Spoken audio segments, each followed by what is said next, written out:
এখন ক সকাল সকাল আমার জরুরি তলব দিয়া এই জায়গায় আনাই লোকে স্যার এনে গাঞ্জা বেচা হইতাছিল।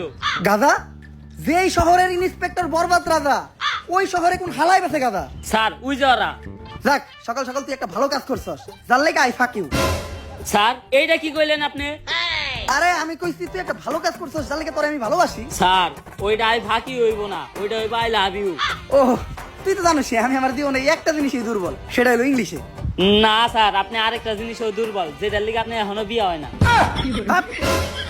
তোর মতো কনস্টেবল লগে থাকার থেকে 1 কোটি ঋণ থাকা ভালো। আয় লগে আয়।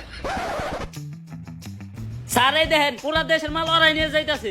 স্যার কিছু লেনা দেনা করে কেসটা ক্লোজ করুন যায় না? এই, তুই কারে ঘুষের কথা কইতাছস? আমার সিলেবাসে ঘুষের কোনো দাপটা নাই। জিল্লো হ্যান্ডকাপ নিয়ে আয়, ওকে ভিত্তে বইরা দিমু। কত দিবি? তাড়াতাড়ি যাস না কে? স্যার পুরা 5 আছে। তাড়াতাড়ি এদিকে যা। জিল্লু আর আগে যা, নাহলে ওরও ভাগ দেওয়া লাগবে। স্যার ওরা কোনে গেল? আরে জিল্লু তুই তো নিরীহ পোলারে ধরে রাখছিলি। অগো কাছে ওটি গাঁজা না, ওটি ধন্যবাদ ছিল।